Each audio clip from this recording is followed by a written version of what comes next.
Productivity जे आपण म्हणतो, आपण केलेलं काहीतरी जे प्रोडक्टिव्ह काम आहे, ते आपण जेव्हा सोशल मीडियावर पोस्ट करतो, हे आपल्यासाठी ही एक खूप चांगली गोष्ट असते. पण कधी-कधी लोकांना ते बघून गिल्ट वाटते.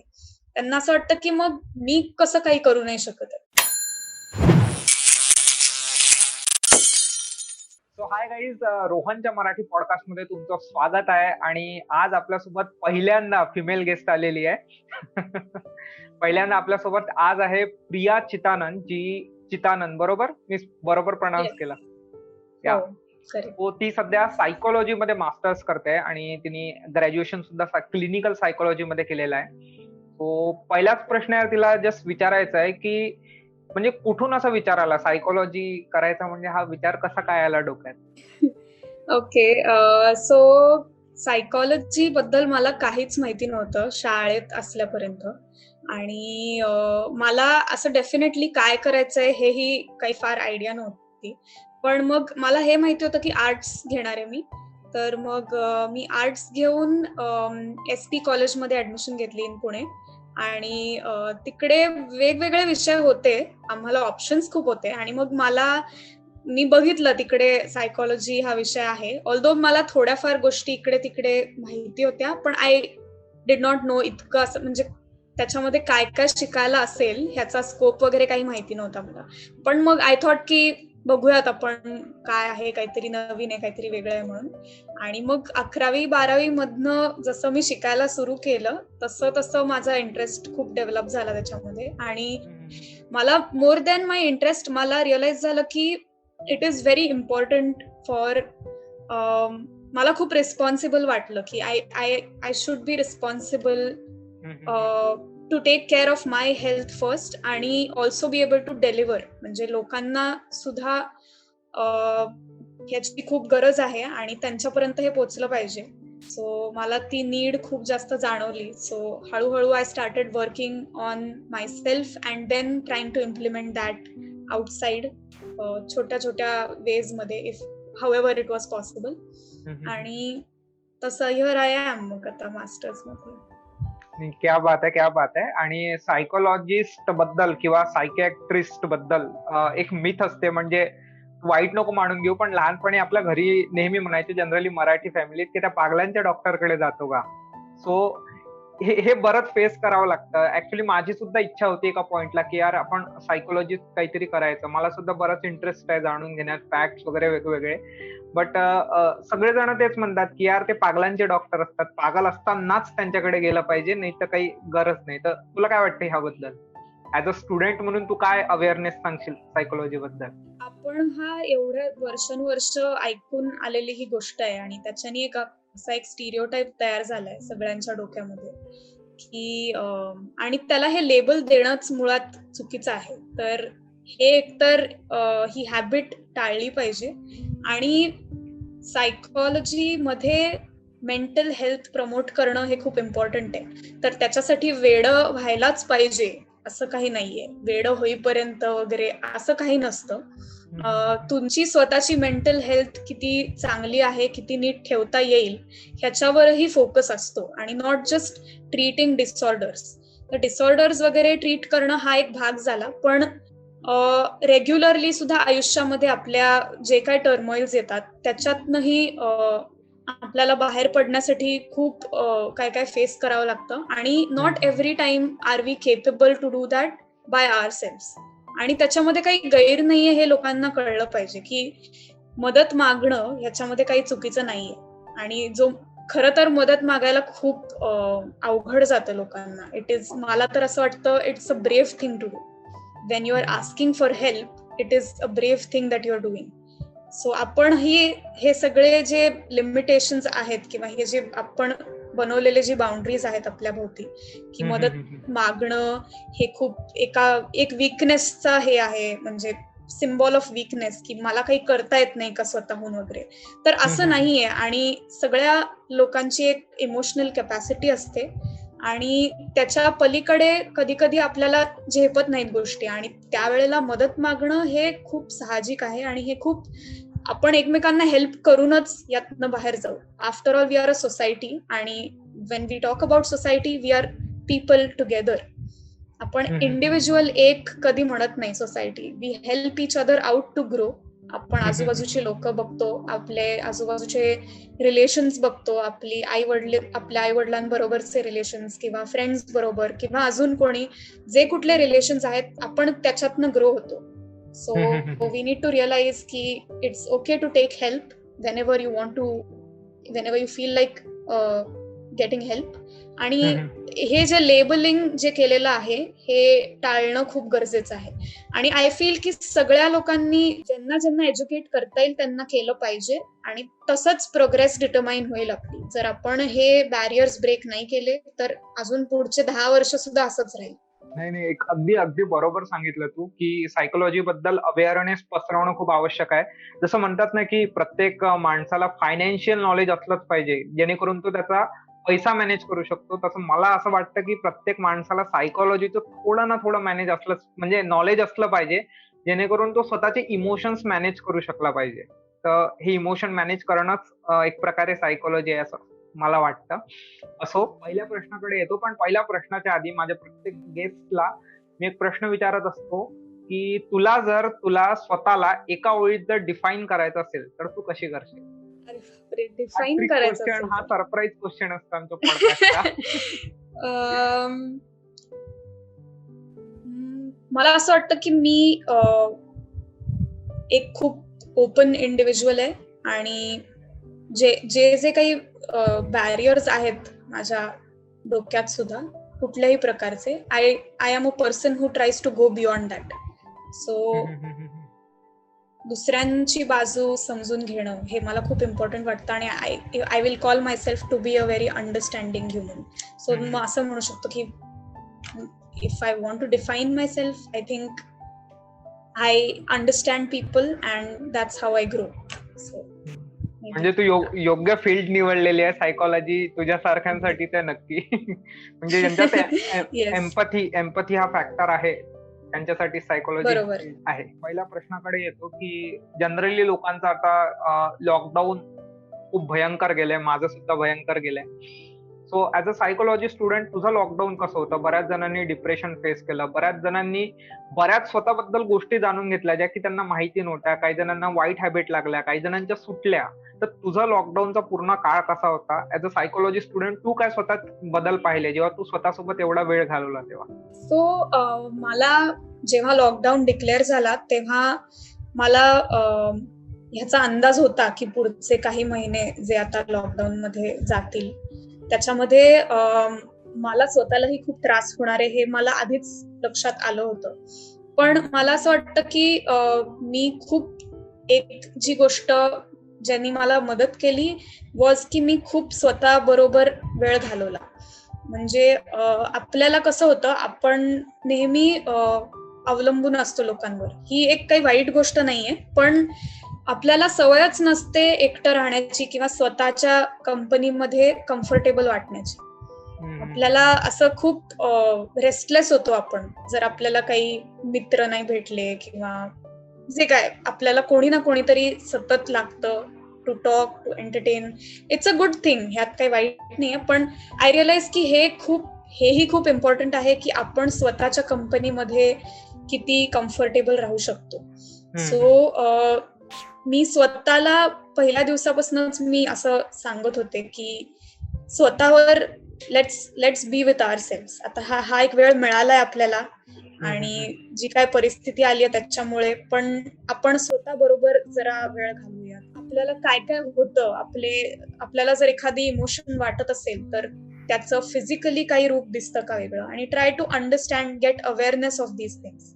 की समजा जर मला खूप राग येत असेल फॉर एक्झाम्पल, तर मला फिजिकली काय होतं राग आल्यावर, किंवा मला खूप आनंद झाल्यावर मला फिजिकली काय होतं. आणि ह्या छोट्या छोट्या गोष्टी ज्या आपली बॉडी आपल्याला दाखवत असते, ह्या पण कळणं खूप इम्पॉर्टंट आहे. कारण ह्याच्याने आपल्याला एक अंदाज येतो की आपण कसे फंक्शन करू शकतो, आणि आपल्याला आपले इमोशन्स खूप नीट मॅनेज करता येतात जेव्हा आपल्याला हे आपले साईन्स लक्षात येतात की असं केल्यावर मी अशी वागते. त्यामुळे आपल्याला आपलं स्वतःच खूप समजायला लागतं आणि it is a very interesting process. आपली बॉडी खूप इंटरेस्टिंग आहे आणि आपलं माइंड अजून त्याहून इंटरेस्टिंग आहे. आणि मग how both of these things function together ही गोष्ट जाणून घ्यायला मला खूप जास्त इंटरेस्ट आहे. आणि it's an ongoing process. मी असं नाही म्हणणार की मला माहितीये सगळं आता. आय थिंक सगळ्यांनी किंवा ज्यांना हा इंटरेस्ट आहे टू नो आणि to who are comfortable, who are interested in being with themselves किंवा want to get into this journey, commit to it even if it's a long process. ते खूप interesting आहे. ते स्वतः लक्षात येणं की मी जेव्हा चिडते तेव्हा मला पोटामध्ये काहीतरी होतं, किंवा मी चिडते तेव्हा मला काटे येतात अंगावर, किंवा काही एनिथिंग लाईक दिस. ते हळूहळू आपल्याला जसा पॅटर्न लक्षात येतो याचा, ते खूप इंटरेस्टिंग वाटायला लागतं आणि we can manage our emotions properly. दुसरी गोष्ट जी मला खूप इम्पॉर्टंट वाटली लॉकडाऊन मध्ये, ती म्हणजे की मी खूप वेळ घालवला माझ्या फॅमिली बरोबर आणि मला खूप जास्त मज्जा आली त्यांच्या बरोबर. जे काय गप्पा मारणं असो किंवा रोजचं जेवण असो, आम्ही सगळे 4-5 जण फायनली एकत्र जेवायचो. नाहीतर लॉकडाऊनच्या आधी सगळ्यांच्या वेळा वेगळ्या, मग एकत्र बसून जेवणं हे खूप दिवस झालंच नव्हतं आमचं. मग एकत्र जेवायला बसणं ही खरं तर खूप छोटीशी गोष्ट आहे, पण त्यांनी खूप जास्त आनंद मिळतो असं मला वाटतं. कारण मग आम्ही एकमेकांबरोबरच बोलायचो जेवताना सुद्धा. आम्ही टीव्ही वगैरे बघायचो नाही अजिबात, किंवा कुठलंही वेगळं कोणाचं काहीच चालायचं नाही. आम्ही एकत्र असायचो त्यावेळेला आणि डिस्कशन्स करायचो, डिबेट्स करायचो. आणि मला खूप मजा आली माझ्या घरच्यांबरोबर अशा पिरियड मध्ये असणं. आणि खूप ग्रेटफुलही वाटलं, कारण आपल्यातले बरेच जण लॉकडाऊनच्या काळात त्यांच्या फॅमिलीज बरोबर नव्हते. ते कुठे बाहेर शिकायला गेले असतील किंवा जॉबसाठी गेले असतील, ते कुठेतरी अडकले होते. आणि आय एम शुअर त्यांना खूप अस्वस्थ वाटत असणार तेव्हा. आणि मला तर इनफॅक्ट मला इमॅजिन पण नाही करता येत किती त्रास होत असेल असं कुठेतरी अडकलेलं असताना. पण म्हणून मला खूप ग्रेटफुलही वाटलं की मी माझ्या घरच्यांबरोबर आहे, ज्या लोकांवर मी खूप जास्त प्रेम करते त्या लोकांबरोबर आहे अशा काळात. सो मला किंमतही कळली मग सगळ्या आपल्या आजूबाजूच्या लोकांची. घरी मदत करणं, I think it was a very enriching journey. मला खूप शिकले मी. I Guru a lot. आणि मी खूप स्वतःची कंपनी खूप जास्त एन्जॉय केली असं वाटतं मला. नाही, क्या बात आहे. तू जो एक एक्सपिरियन्स तुझा शेअर केला, लाईक तुला राग आला तर तुझ्या बॉडीत काय चेंजेस होतात, तर हा सुद्धा एक सायकोलॉजीचा पार्टच असेल कदाचित. म्हणजे आय डोंट नो की स्वतःला ऑब्झर्व करणं, पण स्वतःला ऑब्झर्व करणं, स्वतःच्या बॉडीत काय चेंजेस होतात, इमोशन मध्ये काय चेंजेस होतात, हेच एक प्रकारचं मेडिटेशन सुद्धा आहे, एक प्रकारची स्पिरिच्युअलिटी सुद्धा आहे. तर म्हणजे तुझी ही स्पिरिच्युअल जर्नी असू शकते असं सुद्धा म्हणू शकतो ना आपण याला. असं म्हणू शकतो आपण. पण स्पिरिच्युअलिटी ही जी ब्रॉड टर्म आहे अख्खी, ज्याच्यामध्ये भरपूर काय काय गोष्टी येतात. Similar, it is very close to psychology, it's very close to a lot of things that we have in psychology. पण मला असं वाटतं की मी अजून जाणून घेतेय ते. So I'm open to it आणि I'm trying to discover it. I won't definitely say की हे मी एम्प्लॉय करते माझ्या आयुष्यात. मला खूप आवडतात काही काही गोष्टी आणि मी असं बॅरियर ठेवत नाही या सगळ्या गोष्टींमध्ये. सो मला खूप आवडेल टू नो मोर. आणि ही गोष्ट yes, definitely it is part of spirituality. हे आपण भरपूर वेळा ऐकलं सुद्धा आहे. आणि I have also tried to learn किंवा understand this side of spirituality. आणि इफ इट इज हेल्पिंग तर I am open to it असं आहे. So yes, agree completely.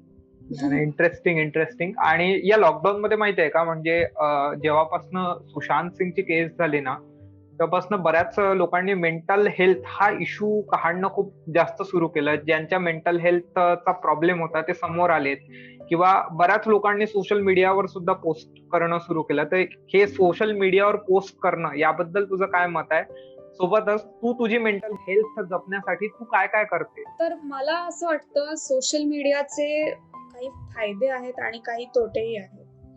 फायदे असे आहेत की त्यांनी आपल्याला खूप गोष्टी पटकन दिसतात, खूप गोष्टी समजतात, खूप गोष्टी ऐकायला मिळतात, खूप काय काय वाचायला मिळतं. खूप मोठा एक रिसोर्स आहे आपल्यासाठी हा. आणि तो व्यवस्थित वापरणं ही आपली जबाबदारी आहे. मला असं वाटतं की ही केस एस्पेशली जेव्हा झाली होती सुशांत सिंग राजपूतची, त्याच्यानंतर भरपूर लोकांना may be because of that incident कळलं की कसं मेंटल हेल्थ जपणं किती इम्पॉर्टंट आहे.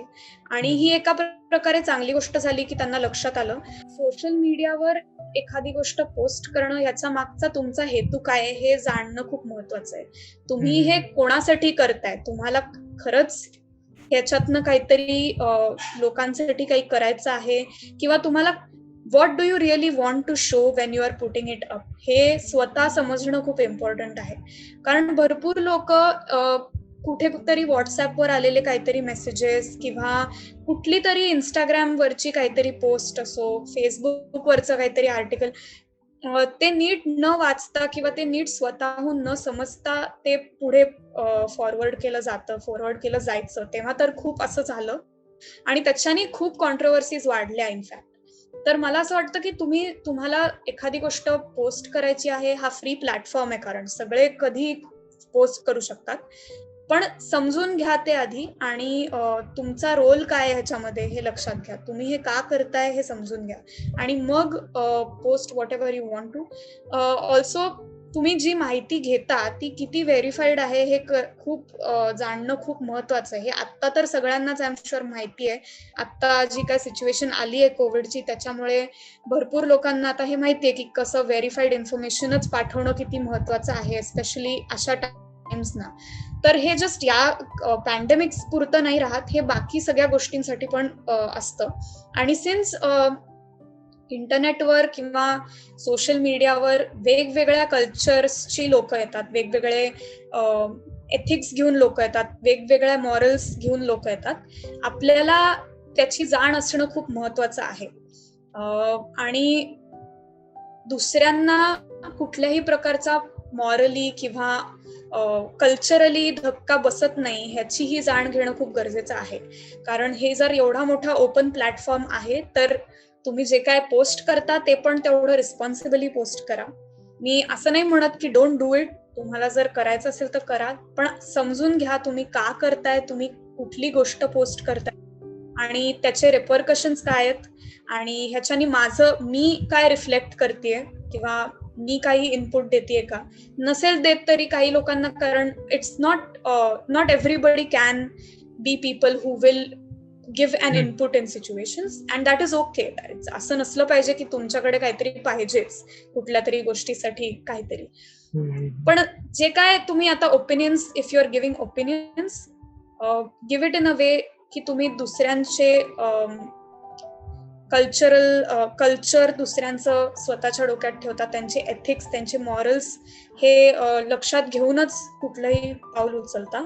असं हे मला खूप इम्पॉर्टंट वाटतं, कारण ते खूप पटकन बॅकफायरही होऊ शकतं आपल्यावर. आणि ऑन द फ्लिप साइड, दुसऱ्यांचे ओपिनियन्स जरी आपल्याला पटले नाहीत तरी हे लक्षात आलं पाहिजे की ते त्यांचं ओपिनियन आहे. सो ते काय एक फायनल वर्डिक्ट नाहीये की हाच अल्टिमेट रूल आहे, असं काही नाहीये ते. सो ही पण एक जाण ठेवली पाहिजे. तेवढं ओपन असणं खूप महत्वाचं आहे, तेवढं ओपन असणं खूप गरजेचं आहे. दुसरं तू मला विचारलंस की सेल्फ केअर, मी कशी स्वतःची सेल्फ केअर मेंटेन केली. तर ही खूप अवघड प्रोसेस आहे आणि एखाद्या सायकॉलॉजीच्या फील्ड मधल्या व्यक्तीला ही अख्खी जर्नी ओमिट करून काहीतरी म्हणजे आधीपासूनच ज्ञान असतं वगैरे असं काही नाहीये. ऑल्दो आम्हाला भरपूर गोष्टी शिकवल्या जातात in the course of time, how emotions work, how self care is important, and how to go about maintaining your health. तरी सुद्धा ती जर्नी खूप सब्जेक्टिव्ह आहे, हे लक्षात आलं पाहिजे की तुझ्या सेल्फ केअरची प्रोसेस ही खूप वेगळी असेल आणि माझी मेंटली फिट राहण्याची किंवा सेल्फ केअर मेंटेन करण्याची प्रोसेस वेगळी आहे. तुझे प्रॉब्लेम्स वेगळे असणार आहेत, माझे वेगळे असणार आहेत, आणि ह्या प्रॉब्लेम्सना कम्पेअर करण्यात काही पॉइंट नाहीये. कारण एखादी गोष्ट माझ्यासाठी खूप क्षुल्लक असली तरी ती तुझ्यासाठी खूपच तुला त्याचा खूप इफेक्ट होत असेल, तुला त्याचा खूप त्रास होत असेल मे बी, किंवा ते तुला खूप बॉदर करत असेल. सो हे कम्पॅरिझन स्टॉप केलं पाहिजे. की बऱ्याचदा आपण असं म्हणून जातो आपल्या मित्रांना वगैरे की ठीक आहे ना, एवढं काय, असं केल्यावर असं असं तू केलंस की मग होईल सगळं व्यवस्थित, सगळं सॉर्ट होईल, किंवा काय इतकं काही काळजी करण्याचं काम नाहीये वगैरे. तर हे आपण एक लक्षात घेतलं पाहिजे की आपल्यासाठी ते तेवढं सोपं आहे मे बी, पण त्या माणसाच्या डोक्यात आता किती विचार आहेत, कुठल्या इंटेन्सिटीचे विचार आहेत, हे समजून घेणं खूप इम्पॉर्टंट आहे. त्याचे स्ट्रगल्स, त्याला जो त्रास होतोय हे डिसमिस करणं आणि काही नाही होत, प्रयत्न करत राहा, होईल सगळं व्यवस्थित, हे सांगून that is not very helpful in certain situations. You need to be there, you need to empathise with that person, try to understand where he is coming, head space काय आहे, आणि मग go beyond that. So self care स्वतःची maintain करण्यासाठी ज्या थोड्याफार गोष्टी मी केल्या त्या म्हणजे कम्युनिकेटिंग. सतत मला जर कुठली तरी गोष्ट त्रास होत असेल किंवा कुठली चांगली गोष्ट जरी झाली असेल माझ्या बरोबर, मी ती शेअर करायचे कोणाबरोबर तरी.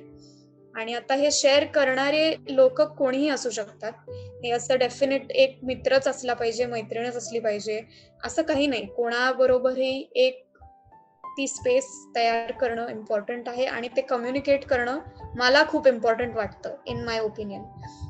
दुसरी गोष्ट म्हणजे मी रायटिंग करते आणि मला असं वाटतं की मला खूप मदत होते त्याच्याने. माझ्या डोक्यामध्ये जे काही विचार येतात ते जेव्हा एका पेपरवर मी चॅनल करते तेव्हा ते थोडे ऑर्गनाइज्ड होतात असं वाटतं मला. कारण आपल्या डोक्यामध्ये खूप फास्ट विचार चालू असतात एका मागे एक, त्याला असं एक स्ट्रक्चर नसतं, कुठलाही विचार कसाही कधीही येतो. तर जेव्हा आपण एक पेपर आणि पेन घेऊन बसतो तेव्हा आय थिंक, आणि ते विचार जेव्हा रिफ्लेक्ट आपल्या पेपरवर होतात तेव्हा त्याला एक स्ट्रक्चर मिळतं असं मला वाटतं. त्या लँग्वेज या एका मीडियममुळे ते थोडंसं ऑर्गनाइज्ड वाटतं आणि ते त्याच्यावर त्या पेपरवर आपण जेव्हा उतरवतो तेव्हा थोडंफार आपल्या डोक्याला शांत वाटेल असं मला वाटतं. ते दॅट हेल्प्ड मी अलॉट. आणि कुठल्याही प्रकारचं रायटिंग, ते असं एकदम काहीतरी खूप छान काहीतरी लिहून काढलं वगैरे असं असलंच पाहिजे असं काही नाही. तुम्ही तुमच्या डायरीमध्ये जसं लिहिता तसं लिहू शकता, किंवा कुठली तरी कल्पना जरी आली डोक्यामध्ये, it is always a nice thing to write it down. त्याच्याने चांगलंच वाटतं आपल्याला की काहीतरी कुठला तरी थॉट आला, जर तो इंटरेस्टिंग असेल तर it is very nice to journal it, it is very nice to write it down somewhere असं मला वाटतं. तर ती एक गोष्ट मी केली. दुसरी गोष्ट म्हणजे मी खूप छोट्या छोट्या कामांमध्ये मदत करणं सुरू केलं घरी. त्या कामांमध्ये स्वतःला ऑक्युपाय केल्यामुळे भरपूर गोष्टी सॉर्ट झाल्या मला असं वाटतं फॉर माय सेल्फ. आणि बऱ्याच वेळा, कारण आपल्याला लॉकडाऊन मध्ये स्पेशली वेळ कसा स्पेंड करायचा हे कळतच नव्हतं, कारण आपले कॉलेजेस, ऑफिसेस आणि सगळंच जे काय आहे ते बंद झालं होतं आणि काहीच म्हणजे माहित नव्हतं की कधी चालू होईल काय. तर बऱ्याचदा काम असून सुद्धा खूप एक्झॉशन फील होत होतं. असं वाटत होतं की हे कधी संपणार आहे, आणि जर संपणारच नसेल किंवा एवढा वेळ लागणार असेल तर मी आता जे करतोय त्याला काही अर्थ आहे का, असा खूप प्रश्न लोकांना पडला. खूप एक्झॉशन आणि खूप टायर्डनेस आला होता लोकांना. पण आय थिंक ते रिस्पेक्ट केलं पाहिजे. जर आपली बॉडी असं काहीतरी बाहेर दाखवते, तुम्हाला असं सायन्स दाखवते, तर ते सायन्स निग्लेक्ट न करता it is telling yourself की it's okay to feel what you are feeling. मला असं जर आता वाटतंय तर त्यात काही चुकीचं नाहीये, काहीतरी कारणच आहे ज्यामुळे ते मला वाटतंय आता. तर ते रिस्पेक्ट करून मग ट्राईंग टू फिगर आउट की आपण हा वेळ कुठे एम्प्लॉय करू शकतो. स्वतःला आवडणाऱ्या, जे आवडत्या गोष्टी आहेत त्या करण्यामध्ये आपण काही करू शकतो का, किंवा काहीतरी नवीन शिकण्यामध्ये पण काहीतरी करू शकतो का. जसं मी कुकिंग ट्राय केलं होतं लॉकडाऊन मध्ये. मला अजिबात आवडत नाही कुकिंग, मला जमतही नाही टू बी ऑनेस्ट, पण मला असं वाटलं होतं की बघूयात आपण प्रयत्न करून, आणि ते काही फार सक्सेसफुलही झालं नाही. मी भरपूर वेळा ट्राय पण केलं, मला खूप मदत लागली किचन मध्ये, आणि मला मुळात आवडच नाहीये त्याची एवढी. पण मग at least I got to know की मला हे नाही आवडत. सो जरी तुम्हाला जे आवडतं तेच कळलं पाहिजे असं नाही. या जर्नीमधनं यू विल ऑल्सो अंडरस्टँड की what you don't like, what you can't do किंवा तुमचा इथे फोर्टे नाहीये. तर it's okay, it's fine. You can still learn it, you can still enjoy the process. जे काय त्याच्यामध्ये गमती-जमती होतात, त्या पण तुम्ही त्याच्यामधनं काहीतरी स्वतःबद्दल काही ना काहीतरी कळत राहतं. सो आय थिंक ही एक गोष्ट मला खूप हेल्प केलं, ज्याने माझी मेंटल हेल्थ खूप आय वोंट से खूप छान राहिली. मलाही खूप काय-काय वेगवेगळे प्रकारचे प्रॉब्लेम्स येत होते, विचार येत होते. कधी-कधी तर काही प्रॉब्लेम नव्हता आणि तो एक प्रॉब्लेम होता, की असं कसं शक्य आहे, की काहीच होत नाहीये ना, काही चुकीचं काही घडत नाहीये, काही बरोबर काही घडत नाही. एका प्लेनवर सगळं चालू आहे. कुठल्याच प्रकारचे इमोशन्स जरी बाहेर येण्यासाठी काही घडतच नसेल, तर मग ते एक काहीतरी वेगळं ओव्हरवेल्मिंग वाटतं. ते थोडंसं एक अँक्झायटी प्रोव्होकिंग गोष्टच आहे इन अ सर्टन वे. कारण आपण ह्युमन्सना कायम स्टिम्युलेशन लागतं. काही ना काहीतरी फॉर्मचं we need some or the other stimulation constantly. So मग असं एकदम अचानक स्टँड स्टिल आला, की मग काय कसं होणार? असं पण खूप लोकांना आय एम शुअर झालं असेल, की काहीच नाहीये आणि काही वाईट पण काही होत नाहीये. सो असं कसं होऊ शकतं? सगळं एवढं स्टँड स्टिल कसं काय आहे? असेही विचार येतात लोकांना. So I also went through all of that, but at the end, I chose to care for my health. And I think that is very important. You choose to, in spite of everything, you choose to take care of your mental health. And once you choose to do that, you make sure you do something of it. म्हणजे फक्त विचार करून नाही तर try to implement those things आणि process मधनं आपणच शिकतो. आपल्याला काय चांगलं, आपल्यासाठी काय सुटेबल आहे, काय नाहीये, काय आवडतं, काय नाही आवडत. सो या. नाही, तू तू जेव्हा सांगत होते तेव्हा मी ऍक्च्युली माझी लॉकडाऊनची जी लाईफ आहे, जे लॉकडाऊन ते मी पूर्ण रिवाइंड करत होतो, की लाईक मी 3-4 वर्ष मागच्या हॉस्टेलमध्ये जे राहिलो होतो. हॉस्टेलमध्ये कसं नेहमी अ, मुलं राहायचेत, नेहमी बोलायला कोणीतरी राहायचं. जेव्हापासून घरी आलो होतो, घरी आई-बाबा होते, मोठा दादा होता. सो चौघच जण घरातून बाहेर निघता नाही येत आणि मी दिवसभर एका रूममध्ये पडलो राहायचो माझ्या आणि रूममध्ये जस्ट लाईक लिहून राहिलो, काही काही व्हिडिओज बनवून राहिलो. बट ते किक नाही मिळायची, म्हणून तर त्याला आपण की मजा नाही यायची. जस्ट एक चाललंय काहीतरी, पण यार इंटरेस्टिंग काही होत नाहीये. तर त्यामुळे मग मी हे पॉडकास्ट करणं सुरू केलं थोडंफार. लोकांसोबत कन्व्हर्सेशन करणं सुरू केलं आणि आता थोडंफार इंटरेस्टिंग वाटतंय. आता मजाही येते थोडीफार. सो मी जस्ट एक रिवाइंड करत होतो. तू जेव्हा सगळ्या गोष्टी सांगत होते, ते एकदम अचानक क्लिक झालं. आय डोंट नो हे किती रिलेटेबल आहे या गोष्टींशी. तर अशा टाईपमध्ये आहे आणि अजून एक जस्ट तू जे सांगितलं होतं, की सोशल मीडियाबद्दल जे आपण बोललो, की लोकं पोस्ट करतात. तर त्यावरून एक क्वेशन ट्रिगर झाला मला, की बघ मेंटल हेल्थ आत्ताचा इश्यू आहे असं तर नाही. मेंटल हेल्थ मागच्या 20 वर्षा आधी सुद्धा होतंच. राइट? तर कुठेतरी तुला असं वाटतं का, की लाइक सोशल मीडियामुळे मेंटल हेल्थचं प्रमाण जास्त वाढलेलं आहे, मेंटल इश्यूजचं प्रमाण जास्त वाढलेलं आहे? लाइक सपोज जर माझं ब्रेकअप झालं, तर आधी मला कळायचं नाही, की यार मला हर्टच व्हायचंय 20 वर्षाआधी. पण सोशल मीडिया थ्रू किंवा जे शायर लिहितात, की "वो मुझे छोड़ के चली गई" वगैरे, वगैरे यामुळे ते जास्त प्रमाण वाढतंय असं तुला वाटतं का? याबद्दल काय ओपिनियन आहे?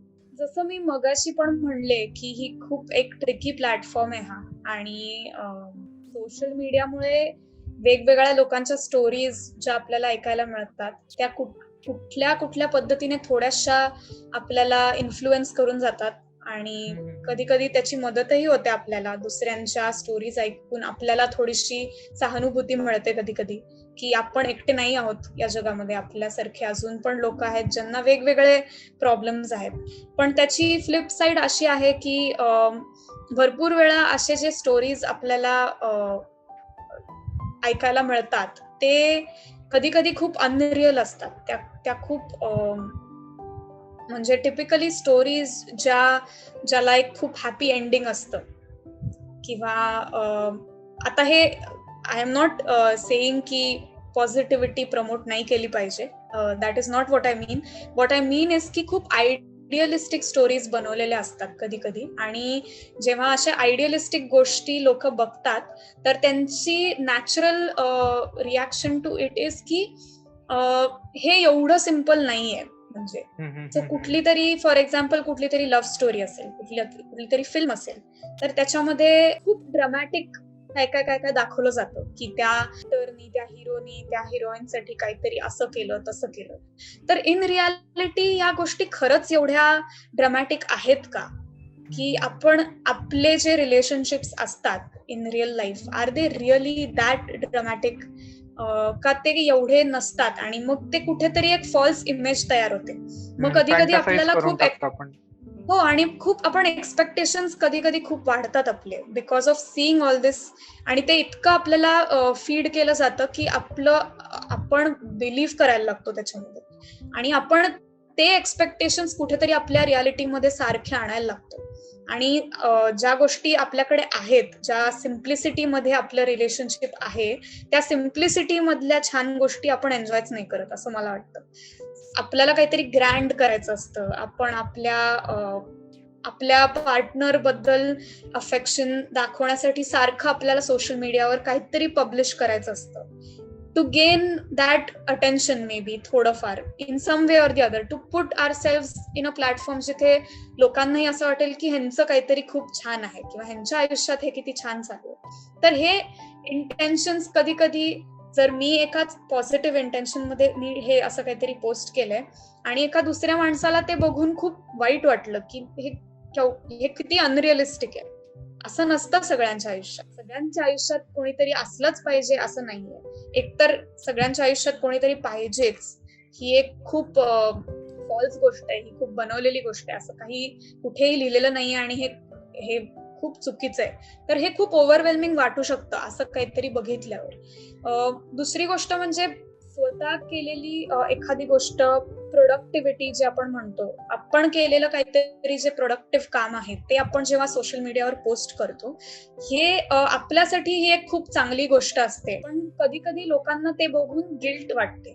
त्यांना असं वाटतं की मग मी कसं काही करू नाही शकत. आता लॉकडाऊन मध्येच भरपूर लोकांनी काय काय प्रोडक्टिव्हिटी आणि योगा आणि मग काय अजून घरी बसून एक्सरसाइजेस किंवा रायटिंग चालू करणं किंवा काहीतरी नवीन, जसं की आता तू हे पॉडकास्ट करतोयस online, anything like this they have tried on their own. पण not necessary everyone has the ability to do that, the mental capacity to do that, किंवा resources to do that, किंवा environment, favorable environment to do all this. Not everyone has all that. So मग हे बघून कुठेतरी लोकांना guilt पण तयार होते हे बघून की अरे मग हे एवढं सगळं लोक काय काय करतायत आणि मी गेले 2 महिने फक्त बसून आहे, मला काहीच करता येत नाहीये, मला काही सुचत नाहीये, असे विचार, आयडियाज पण येत नाहीयेत क्रिएटिव्ह काही, मला फक्त बसा वाटतं, मला फक्त बेडमध्ये बसा वाटतं, फक्त नेटफ्लिक्स बघा वाटतं आणि फक्त जे खाणं, नेटफ्लिक्स, झोपणं ह्याच्या पलीकडे माझं काही होतच नाही. मग कुठेतरी एक गिल्ट यायला लागते आपल्याला की आपण किती अनप्रोडक्टिव्ह आहोत, आपण किती आपल्याला काही मोटिवेशनच नाहीये काही करण्याचं. आणि मग वी जस्ट स्टार्ट फिलिंग सिक की असं का होतंय आपल्याला. त्या स्पायरल मध्ये जर एखादा माणूस ट्रॅप झाला तर मग to come out of it is very difficult. मी असं म्हणत नाही की तुम्ही ज्या प्रोडक्टिव्ह गोष्टी करता त्या ओपनली प्लॅटफॉर्मवर शेअर करू नका. It is a free platform, आणि if you are doing something nice for yourself and for others, definitely put it up. पण it just has its repercussions. त्याचं असं खूप काही आपण डेफिनेट काहीतरी सोल्युशन काढू नाही शकत. त्याचे वेगवेगळे परिणाम होतात आणि ह्याची जाण असणं आय थिंक इम्पॉर्टंट आहे. हे कळणं महत्वाचं आहे. लोकांना कॉन्स्टंटली मोटिवेट करण्यातही काही अर्थ नाहीये की तू कसं काय एवढा वेळ फक्त बेडवरच बसलेला आहेस, की कर काहीतरी, तू पण तुझं काहीतरी हे चालू कर, तूही हे करायला लाग. सगळ्यांची ती माइंड स्पेस नाही तयार झाली आहे मे बी अजून. You don't know when that person is ready to do something. And giving yourself that time is also important. Being stuck in it is not going to help, पण acknowledging the fact की ठीक आहे आपल्याला आता productive नाही वाटत आहे आणि त्यात काही चुकीचं नाहीये, नेसेसरी नाहीये की सारखंच आपल्याला मोटिवेटेड वाटलं पाहिजे, हे कळणं खूप इम्पॉर्टंट आहे. सो मला असं वाटतं की सोशल मीडिया ह्याची दोन्ही बाजू आहेत.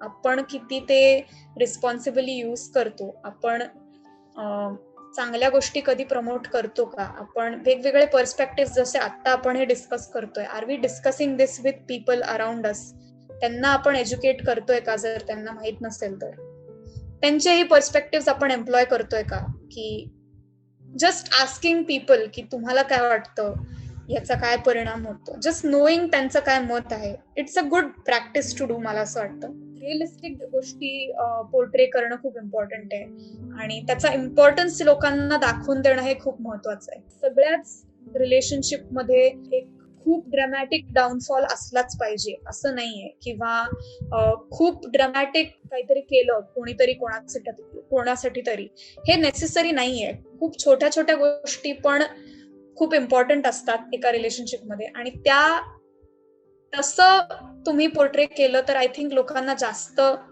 ते आवडेल, ते पटेल. एंटरटेनमेंट ही एक बाजू झाली. Entertainment obviously is something that we seek. आपल्याला आपल्या ऑर्डिनरी आयुष्यातनं बाहेर काहीतरी बघायला आवडतं, पण त्याचा कसा परिणाम होऊ शकतो लोकांवर हे कळणं आणि याची जाण असणं खूप इम्पॉर्टंट आहे असं मला वाटतं.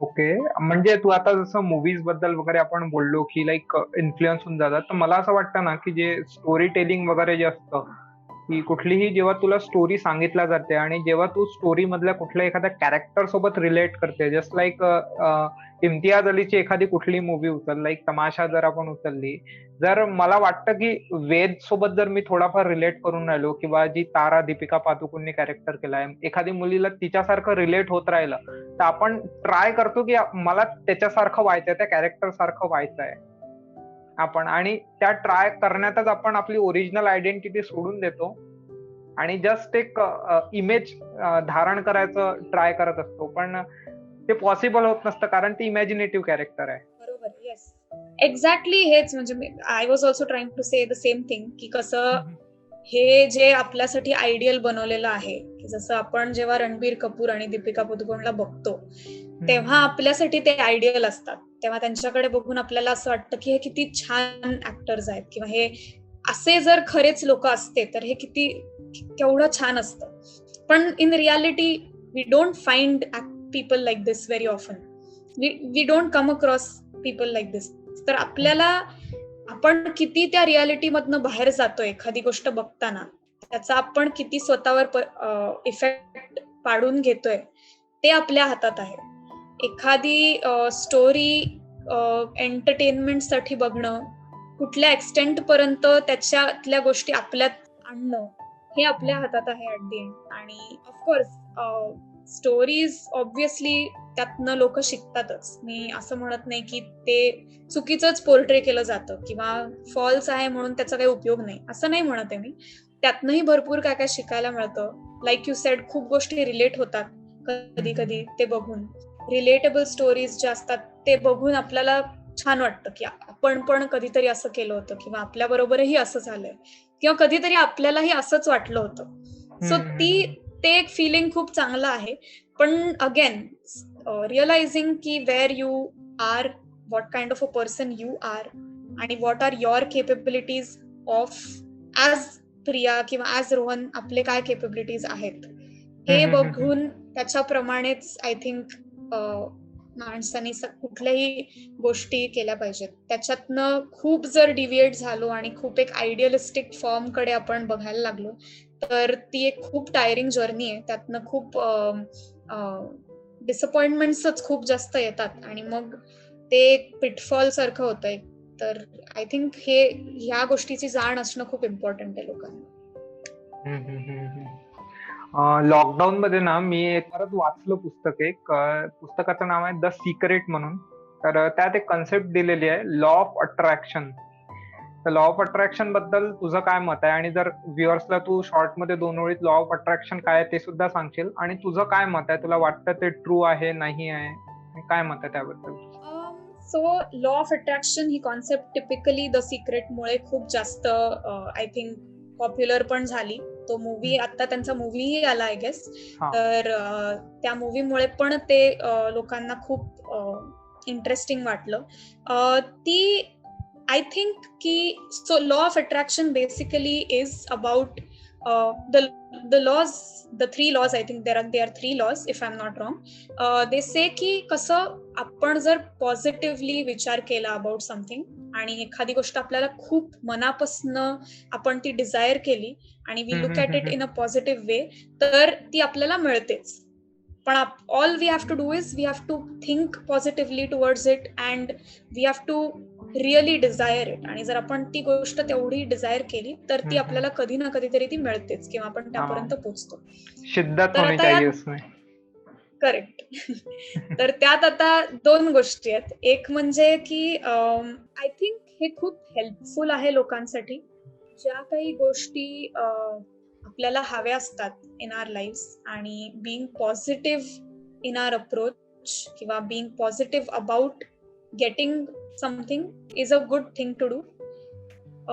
पण मला असंही वाटतं की just believing in to these things to happen will not make those things happen. You need to do something on your end and then you will get it. तसं बघायला गेलं तर लॉ ऑफ अट्रॅक्शन हे pseudo scientific आहे. As in त्याला काही असं evidence based काही नाहीये त्याच्यामध्ये. It is just a theory. आणि सो मी असं म्हणणार नाही की मी असं I believe in to it असं. आय विल से की it's a very helpful thing, पण it doesn't have so much of evidence. It's not an evidence based theory. आणि देर आर खूप क्रिटिसिझम्स पण आहेत of law of attraction. Criticisms in a way as in not saying की जे the theory that whatever the theory states is wrong. It's just that there is more to it. There's more to it than just positive thinking. आणि again आधी जसं म्हणलो तसं reality is not always going to be like this. It's not always going to be so easy to have positive feelings about things, to have positive thinking in you. Necessary नाहीये दरवेळेला, कारण खूप diverse situations मधनं आपण जातो आणि असं काही तो एक काही फॉर्म्युला नाहीये की असं केल्यावर तुम्हाला ते मिळतंच. खूप गोष्टींमधनं लोकांना जावं लागतं आणि भरपूर वेळा फॉल्स पॉझिटिव्हिटी ठेवणंही चुकीचं असतं, कारण त्याच्याने फक्त आपले होप्स वाढतात आणि at the end we just end up काय आपले एक्सपेक्टेशन्स फेल होतात बेसिकली, आणि मग त्याचा अजूनही त्रास होतो जास्त. तर मला असं वाटतं की दोन्हीचा एक परफेक्ट बॅलन्स असणं इम्पॉर्टंट आहे. when you are working towards a goal kiva when you want to achieve something, when you desire something, having a positive outlook towards it is very important, but also sticking to reality, also understanding what your reality is, keeping that in mind. तुमच्या डोक्यात ती गोष्ट असली पाहिजे आणि काम करणं खूप महत्त्वाचं आहे. to work on it is important. if you want to do something about, if you want to change something in you, तुम्हाला काहीतरी करणं महत्त्वाचं आहे. just saying की मी I am being positive towards it and I know की मला जर ही गोष्ट मला खूप जर एखादी गोष्ट डिझायर मी करते तर ती मला मिळेल, काही झालं तरी मिळेल, ही फक्त हा विचार केल्याने I don't think it's an effective way of getting to what you want to get. So मला असं वाटतं की I want say I believe in it, but it's helpful हे नक्की, म्हणजे in many ways. Positive thinking, being positive, being body positive, being self aware आणि all these things ते इंटरलिंक्डच आहेत. पण मला असं वाटतं holding to reality is also parallelly very important, and working towards your goals along with being positive is what takes you to your goal. छान diplomatic answer दिले तू. पण लॉ ऑफ अट्रॅक्शन बद्दल मला असं वाटतं ना यार की जसं तू म्हटलं हेल्पफुल गोष्ट आहे, पण जस्ट लाईक ते आपल्याला दिसत नाही याचा अर्थ ते नाही की पॉसिबल नाही आहे. म्हणजे मी थोडाफार बिलीव्ह करतो त्यावर, मी पण पूर्णपणे बिलीव्ह नाही करत. जस्ट लाईक ग्रॅव्हिटेशनल फोर्स बद्दल जर तू विचार केला तर you can just experience it. तू असं नाही म्हणू शकत हा ग्रॅव्हिटेशनल फोर्स आहे. तू जेव्हा कुठली गोष्ट वरती फेकशील ती खाली येईल तर तेव्हाच तुला बिलीव्ह होतं, पण त्याचं प्रूफ आहे. या गोष्टीचं लॉ ऑफ अट्रॅक्शनचं प्रूफ नाही आहे. पण प्रूफ आपण कशाला म्हणू, जर सपोज एखाद्याने ड्रीम केलं, लाईक शाहरुख खानने ड्रीम केलं होतं झू बीचवर की मी एक दिवस मुंबईचा किंग म्हणून ओळखला जाईल मला, तर आज त्याला किंग खान म्हणून ओळखतात. तर मे बी याला आपण लॉ ऑफ अट्रॅक्शन म्हणू शकतो. तर हे प्रूफ झालं असं म्हणजे पर्सनली माझं मत आहे. सो असो, अजून एक टॉपिक होता यार, जो मला फार इंटरेस्टिंग वाटला लॉकडाऊन मध्ये, मी तो डिस्कव्हर केला. त्याचं नाव आहे न्यूरो लिंग्विस्टिक प्रोग्रामिंग. तर त्याबद्दल तुला काय वाटतं? तो सायकोलॉजीशी किती जास्त रिलेटेड आहे आणि त्याने लोक आपल्या आयुष्यात किती टक्के चेंज आणू शकतात, किती प्रकारे चेंज आणू शकतात? म्हणजे मी बऱ्याच प्रकारे ट्रान्सफॉर्म केलं त्या थ्रू स्वतःला. सो तुला काय वाटतं त्याबद्दल? न्यूरो लिंग्विस्टिक प्रोग्रामिंग ही जी कॉन्सेप्ट आहे, मी माझ्या फील्डमध्ये तरी I haven't learn this exclusively. So मी त्याचे डेफिनेटिव्ह आन्सर्स देणं पण मला थोडंसं चुकीचं वाटतं, considering I don't have a lot of knowledge of it. पण जितकं काही मला माहिती आहे थ्रू जे काही मी वाचलंय ह्याच्या आधी किंवा मी डिस्कस केलं लोकांबरोबर, I think so neuro linguistic programming is basically a process where every human being takes in some information from the environment आणि ते इन्फॉर्मेशन कलेक्ट करण्यासाठी तो माणूस त्याचे सेन्सेस वापरतो. त्याचे 5 सेन्सेस जे आपल्याला आहेत दिलेले, ते सेन्सेस थ्रू ती इन्फॉर्मेशन गेन करतो आणि you store that in your mind. So खूप गोष्टी चालू असतात आजूबाजूला, त्या सगळ्या कुठल्या थोड्या थोड्या त्याच्यातल्या इंटिग्रेट करून आपण एक पिक्चर तयार करतो आपल्या डोक्यामध्ये, एक सेट फ्रेमवर्क तयार करतो आणि through experiences that we have had in the past, त्याचं जे एक फ्रेमवर्क असतं, त्या दोन्ही गोष्टी आपण कम्पेअर करतो, हे नवीन फ्रेमवर्क आणि जे एक्झिस्टिंग फ्रेमवर्क आहे, आणि जे आपल्याला सुटेबल आहे एखाद्या सिच्युएशन मध्ये जी गोष्ट गरजेची आहे ते आपण कम्पेअर करून जे सुटेबल आहे ते युटिलाइज करतो, किंवा that we use, that we again utilise. आणि I think that is what the concept is about. It is definitely a very effective thing I feel, considering आपण खूप स्वतःला ट्रेन करू शकतो.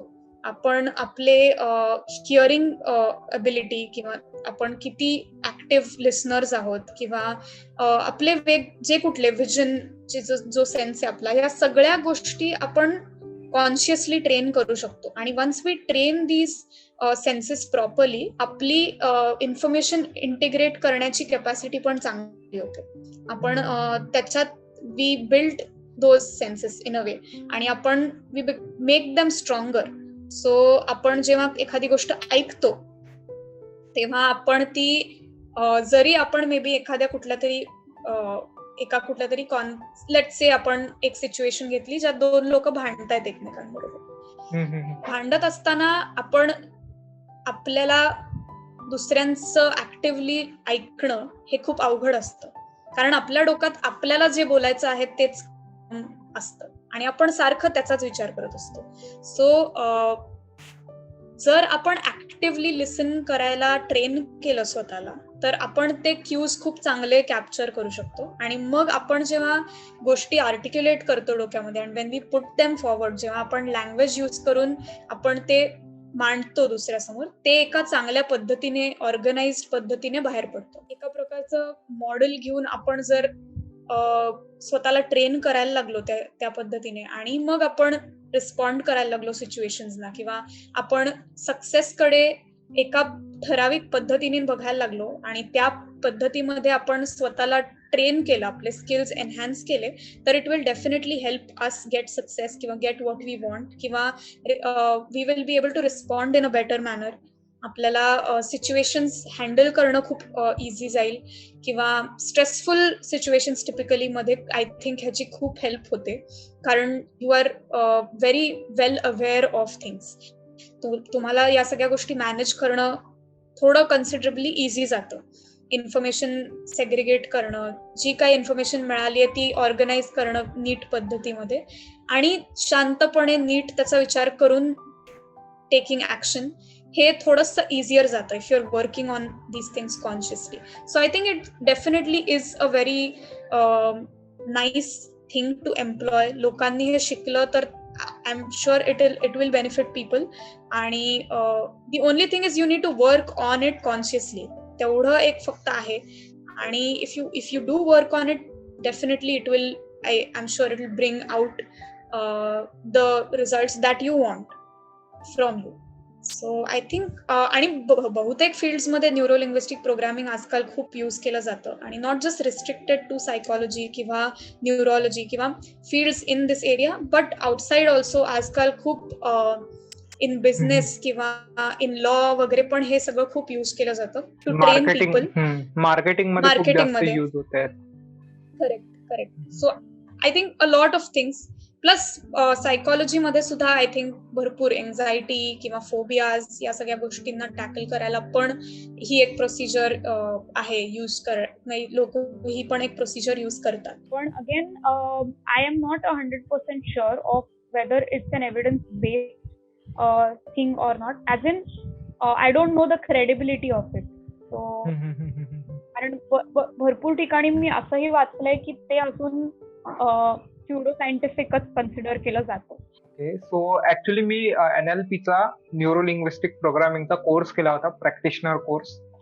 सो त्याच म्हणजे बऱ्याच गोष्टी त्यांनी सांगितल्या आणि सायकोलॉजीशी रिलेटेड बराच आहे तो कोर्स. सायकोलॉजीमध्ये सुद्धा आपण एक सेट ऑफ इन्स्ट्रक्शन देतो एखाद्या पर्सनला, आणि न्यूरो लिंग्विस्टिक प्रोग्रामिंग मध्ये सुद्धा अशाच टाईपचं असतं की एक सेट ऑफ इन्स्ट्रक्शन्स देतो आपण, जेणेकरून की त्या पर्सनची इम्प्रुव्हमेंट झाली पाहिजे. Like if I want to change my smoking habit, then मी पर्टिक्युलरली स्वतःला इन्स्ट्रक्शन्स देत राहील. लाईक एक टाईपची अशी इन्स्ट्रक्शन देऊ शकतो की मी स्मोकर आहेच नाही, हे मी माझ्या मनात बिंबवू शकतो. लाईक ते एक म्हणतात की बा जेव्हा दिवसातून तुम्ही 6 वेळा किंवा 7 वेळा जर कंटिन्यू तुम्ही स्वतःला सांगत राहाल, 6 वेळा 7 वेळा नाही, कंटिन्यू जरी सांगत राहिला की मी स्मोकर नाहीये, तर एका पॉइंट नंतर आपलं माइंड ते खरं मानायला लागतं. किंवा स्लीप मध्ये असताना जी की बीटा स्टेट, गॅमा स्टेट जे काही असतं ते, त्या स्टेट मध्ये असताना जर सांगितलं तर माणूस खरं मानायला लागतो. तर तशाच टाईप मध्ये असतं ते थोडंफार neuro linguistic programming. So I don't, मला पण त्याबद्दल माहिती नाही की त्याचे सायंटिफिक किती हे आहे, बट डेफिनेटली त्याचे परिणाम खूप चांगले आहे आणि खूप जास्त हेल्पफुल आहे. म्हणजे मला तरी खूप जास्त हेल्पफुल झालं त्याचं. बरोबर. डेफिनेटली इट इज हेल्पफुल, ते तर नक्कीच आहे. You should also explore it, मला वाटतं. आणि यार एक त्यात आम्हाला एक कन्सेप्ट सांगितली होती जी की मी थोडंफार सायकोलॉजी बद्दल वाचताना सुद्धा होती, कॉग्निटिव्ह थेरपी म्हणून असतं. तर त्याला जर तू थोडं एक्सप्लेन करू शकली. Okay, so cognitive therapy is basically working on one's thoughts.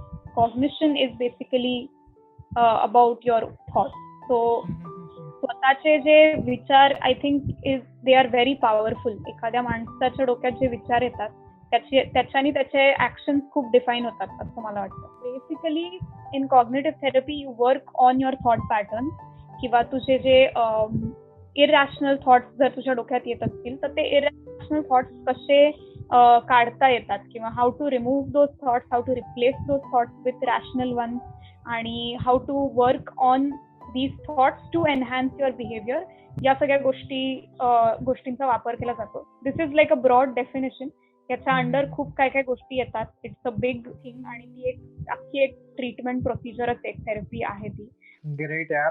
आणि या पॉडकास्टच्या शेवटच्या क्वेश्चन कडे येऊया आपण. शेवटचा क्वेश्चन आहे की प्रोकॉस्टिनेशन हा सगळ्यात मोठा प्रॉब्लेम आहे, आपल्या जनरेशनचा खूप मोठा प्रॉब्लेम आहे हा प्रोकास्टिनेशन, की आपण गोष्ट टाळत खूप बसतो. म्हणजे कुठलंही काम करायचं असेल तर उद्यावर टाळणे हा प्रोकास्टिनेशनची सरळ डेफिनेशन आहे.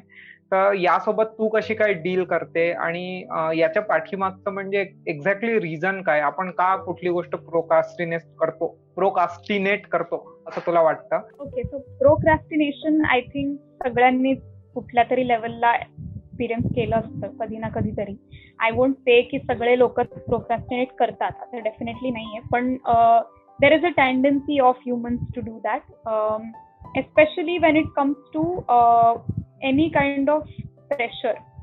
तर जेव्हा तुला एखाद्या गोष्टीचं प्रेशर यायला लागतं, किंवा सिम्पल ठेवूयात आपण, लेट्स से तुला एक डेडलाईन मिळते. जेव्हा तुला एखाद्या गोष्टीची डेडलाईन मिळते तेव्हा यू सी युअर थ्रेट. त्या टाइम पर्यंत यू हॅव टाइम आणि you have to utilise it properly.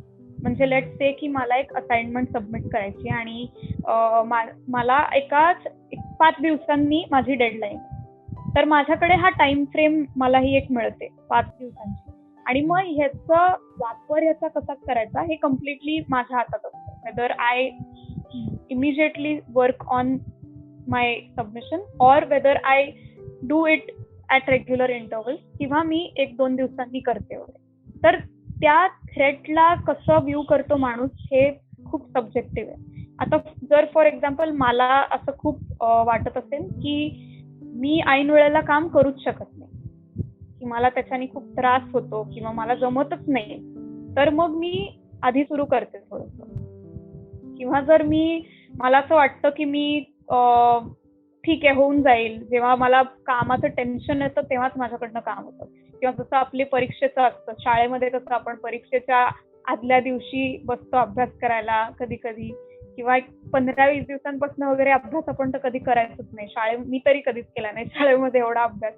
तर तर मग ती एक आपणच तयार केलेलं एक मेकॅनिझम असतं आपल्यासाठी असं मला वाटतं, की जर एखादी आपल्याला एक थ्रेट आहे एका कुठल्या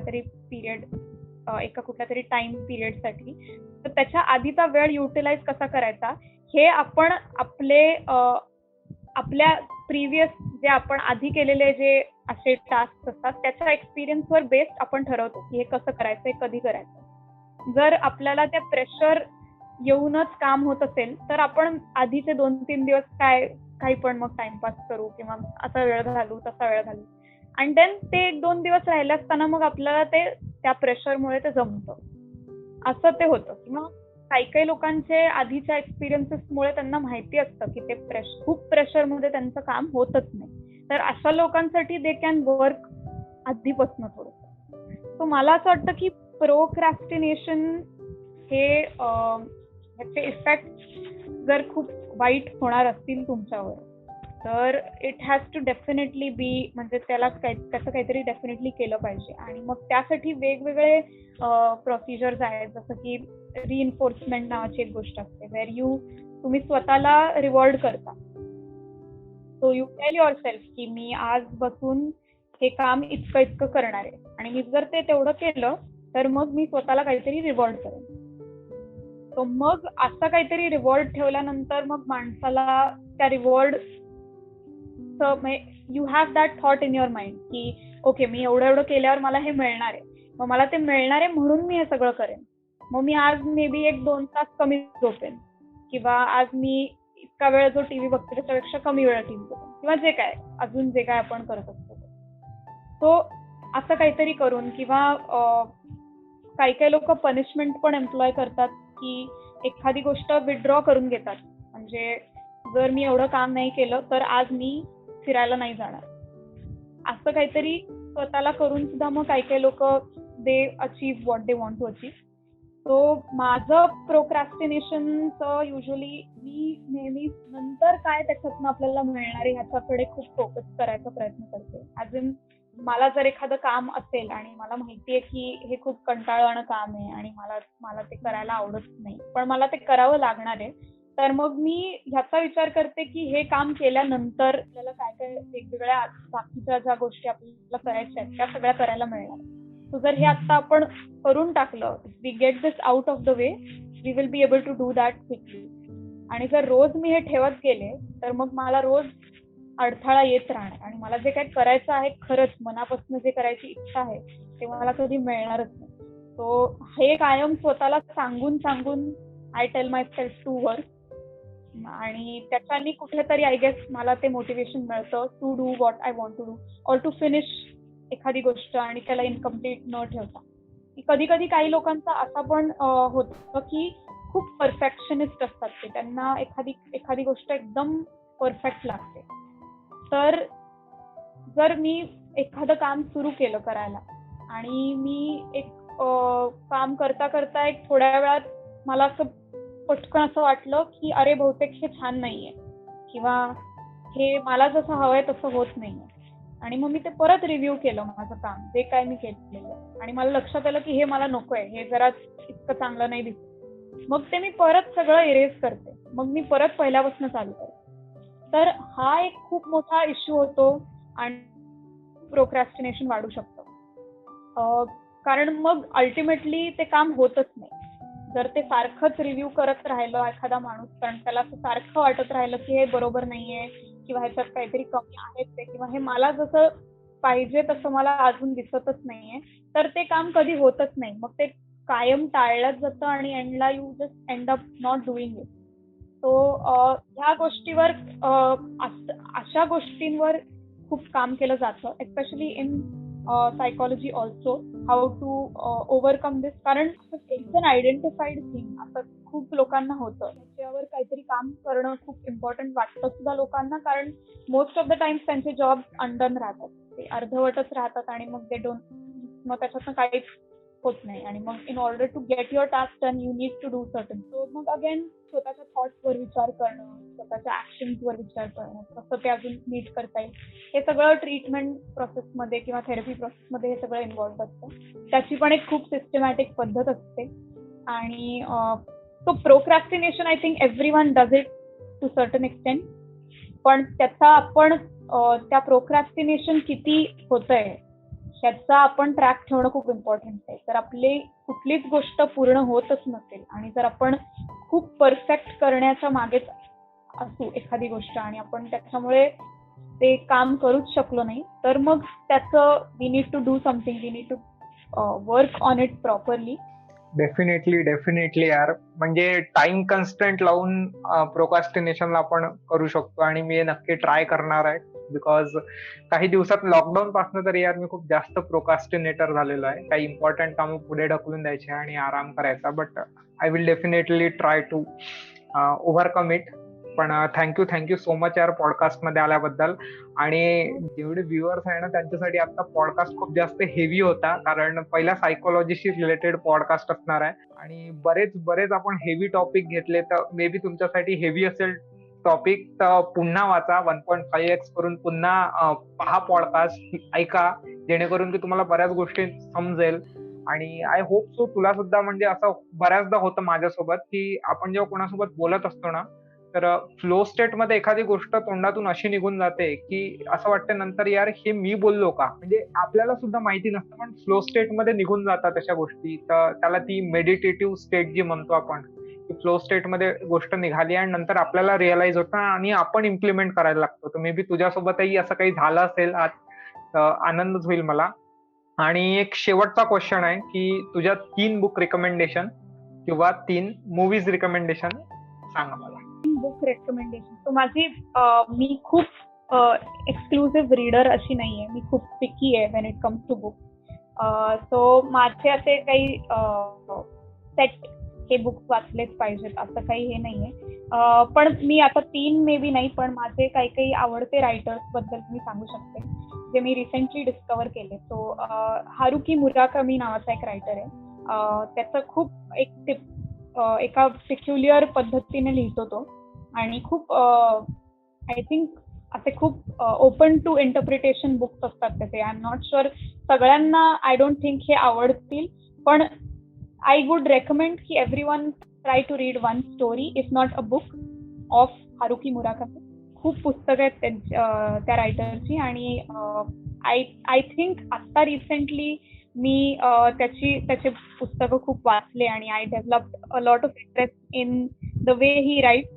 सो आय वुड सजेस्ट की you can give it a read. It's a very different way of writing आणि a very different take on a lot of things that we know of. आणि छान आहे. In general it is a very nice experience I would say.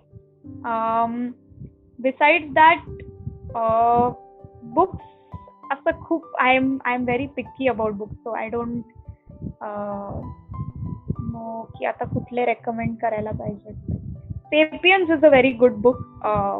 I have read it आणि it is a very informative book आणि very interesting. खूप खूप very thought provoking book and it keeps you going, I guess. So that is one book that I've read and I really like that book. Third book that I would recommend is, I don't know if हे असं एक, मला ही book खूप आवडली होती. it was based on religion आणि how religion is perceived आज आणि त्याची एव्होल्युशन कशी झाली आहे. तर religion a human history of God अशी एक बुक आहे. तर त्या बुकमध्ये रिलिजन ही कॉन्सेप्ट इव्हॉल्व्ह कशी झाली आहे from the most olden times to now याबद्दल लिहिलेलं आहे आणि ते खूप इंटरेस्टिंग आहे. The way religion has evolved किंवा लोकांच्या डोक्यामध्ये ही एक ह्युमन मेड कॉन्सेप्ट आहे religion, right? So how has it ते कसं चेंज होत गेलं लोकांच्या डोक्यामध्ये आणि आज रिलिजन कसं आहे याबद्दल ती बुक आहे. तर it is a very thought provoking book again आणि अ व्हेरी इन्साइटफुल बुक. त्यातनं खूप गोष्टी कळतात आणि कसं फेथ ही केवढी पॉवरफुल गोष्ट आहे हे पण लक्षात येतं आणि इतकी पॉवरफुल की people can be moved so easily by faith. That is a very good book. Movies I have seen a lot of movies, पण अगेन टू पिक असं मला ते खूप अवघड जातं टू चूज मूवीज, कारण मला इतके मूवीज आवडतात. पण I guess some of my favourite movies are एक तर Taare Zameen Par. I really like that movie. I am sure everyone has watched it. Most of you have watched it. पण तो खूप एक मनाच्या जवळचा मूवी आहे. So that movie. मग वंदे Basanti is another movie that I really like. हे मी हिंदी मूवी सांगते आता. So you are basically fan of Aamir Khan? Not necessarily, पण मला त्याच्या मूवीज मधले काही काही कॉन्सेप्ट आवडतात आणि थोडेसे वेगळे वेगळे म्हणून आय थिंक आय लाईक दम. आणि या पॉडकास्टचा शेवटचा क्वेश्चन, जशी की तू पुण्याची आहे आणि मराठी आणि पुणे म्हणजे एकदम खूप जवळचं रिलेशन, तर मराठी मधला असा एखादा शब्द जो आमच्या ऑडियन्सला माहिती नसेल किंवा तुला वाटते की हा शब्द माझ्या खूप जवळचा आहे आणि हा लोकांना माहिती असला पाहिजे, असा एखादा शब्द? ओके. कडक हा शब्द मला खूप आवडतो. हा एक खूप कलोकियली यूज वर्ड आहे. आय एम शुअर भरपूर लोकांना हा माहिती सुद्धा असेल, पण मला त्याचं युसेज खूप आवडतं.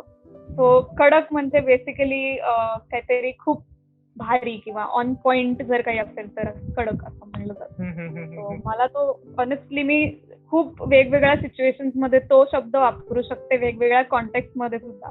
पण मला तो I really like that word. मला कडक वरून यार काशीनाथ घाणेकरचं तो सीन आठवला, माहितीये का? तू बघितलाय का तो मूवी? हो. काळा तो जो डायलॉग म्हणतो. चल पण यार खरंच खूप मजा आली पॉडकास्ट करून तुझ्यासोबत आणि खूप इंटरेस्टिंग आणि हेवी पॉडकास्ट होता. मला सुद्धा बरंच शिकायला मिळालं आणि आय होप सो जे बघतायत त्यांना सुद्धा बरंच काही शिकायला मिळालं असेल. मी प्रियाचे सोशल मीडिया हँडल्स डिस्क्रिप्शन मध्ये खाली टाकणार आहे. सो सपोज कोणाला काही क्वेश्चन असले, काही प्रॉब्लेम असले, नक्की तिला मेसेज करा किंवा मला मेसेज करा. मी तुमचे क्वेश्चन पोहोचून देईल तिच्यापर्यंत. Thank you so much Priya for coming. Thank you so much for giving me this opportunity and platform. मला खूप ग्रेटफुल वाटतं जेव्हा I get to talk about, especially when I'm in the field that I'm working in, and giving my opinions and my insight on it. And I have learned a lot talking to you. मला पण खूप गोष्टी शिकायला मिळाल्या. So thank you so much for this. Thank you so much.